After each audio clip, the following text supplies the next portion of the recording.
Walang hiya! Walang hiya! Papasukin mo sila! Papasukin niyo sila! Papasukin niyo sila! Papasukin niyo sila! Kahit ang wellness check at makikipag-usap kay Jovi and Dhenmark mismo ay hindi niyo nga nagawa! Anong kwenta ng Philippine government, ng Philippine consulate, ang attention to nationals? Anong attention to nationals? Anong assistance to nationals? Anong nangyayari? Wala! Wala! Samantalang ang mga kaibigan at pamilya ni Jovi na nagbabalat ng buto para may bigay ang lahat na kailangan ng pamilya ni Jovi at Dhenmark ay anti rito! Hindi nyo maibigay kahit 10 minuto, kahit man lamang bumaba kayo dito at sabihin nyo sa mukha na 2 tao lang ang pwedeng pumasok. Anong klaseng konsulado kayo? Napaka-walang hiya nyo! Let them in! Let them in! Let them in! Let them in! Let them in! Let them in! Let them in! Let them in! Let them in! Let them in! Let them in! Let them in! Justice for Jovi and Dhenmark! Justice for Jovi and Dhenmark! Justice for Jovi and Dhenmark! Justice for Jovi and Dhenmark!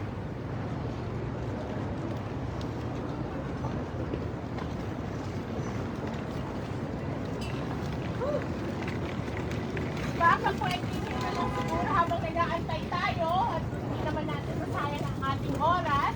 While we're waiting here, so we won't waste our time. We can hear from some of the efforts that people have been doing to get some help from the consulate. If anyone would like to share from MEMS or from Power, from Migrante, so that other people would know what the updates have been, how this campaign has been going. Anyone also from the friends and family of Denmark, how you're feeling right now?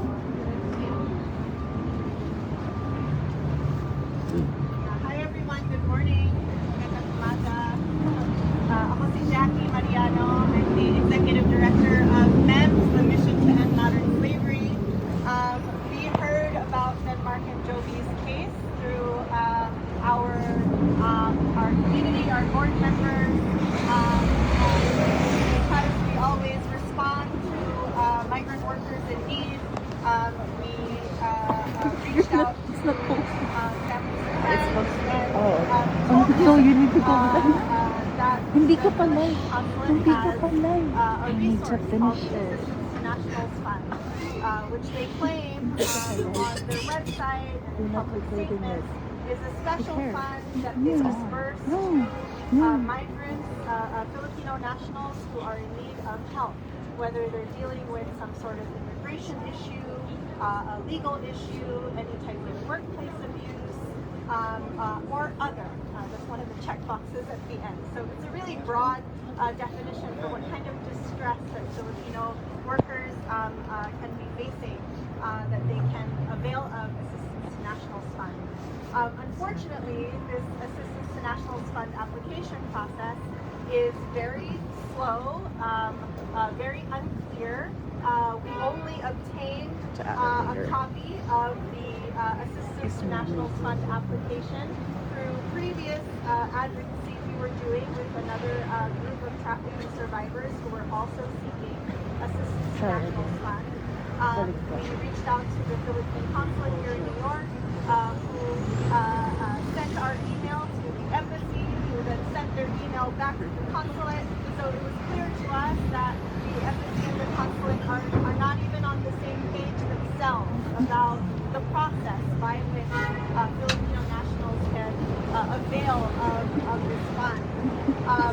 We helped the Friends of Denmark apply for Assistance to Nationals Fund to pay specifically for their criminal attorney fees, which amounted to $10,000, and the Friends and Family paid out of their own pockets to fund that immediate cost. So that's just the minimum of what they're asking for. This doesn't include the funds that the friends and family have been using to pay Denmark and Jovi's bills, to also send back to their family that is reliant on their wages in the Philippines. And in the immediate aftermath, after Denmark and Jovi were arrested, the friends and family took off work so they could attend to and help their friends and lost wages from that. So now they're working a lot, working double time, working overtime to make up for both the time they lost to help their friends and to help pay for the daily and basic expenses of Denmark. They also have had to pay for commissary and giving Denmark and Jovi access in ICE detention to clean water, to food. You also have to pay to communicate with them while they're inside. It costs 25 cents to send one text message either way, and costs a lot more to also be on video call with them. And that's the kind of help that the friends and family are seeking from the Philippine consulate. They have 3 demands. One is to disperse the assistance to nationals fund directly to the friends and family. They were made aware that the $10,000 legal fee was actually removed. So that's really good, and we feel some relief that after pushing, at least their legal fees are being covered.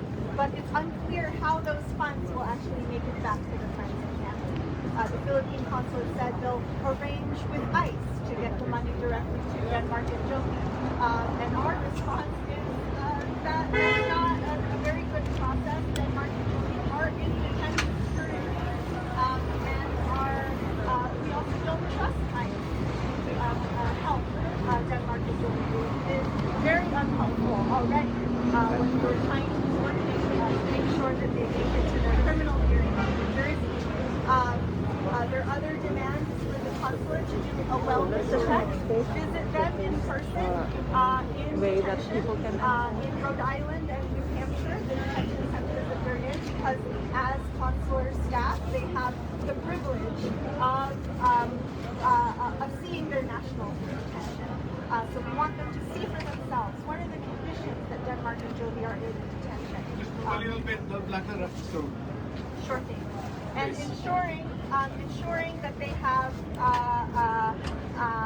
that their rights and welfare are taken care of by the U.S. government and by ICE. And their third demand is a broader one. They want the Philippine consulate to explain to them, what is the Assistance to Nationals program anyway? We don't know the proper way to apply for it. How long can we expect to get a response? Beyond these funds that are very much needed, it's not just money that they're after. What kind of moral support and political support can the Philippine government actually provide to their nationals who are facing immigration detention? And that's a big question, especially as we move into January, into the second Trump administration. A lot of Filipino migrants and other migrants are facing the fears of harsh immigration enforcement and deportation. Can they count on the Philippine consulate to help them in their moment of need? That's the answer we want to make. So thank you for following Dhenmark and Jovi's case. We're calling for their release. We're calling for the Philippine consulate to actually help them efficiently, expediently, to check on them, and to tell the Filipino community how they are actually going to help them when they are in distress. Salamat.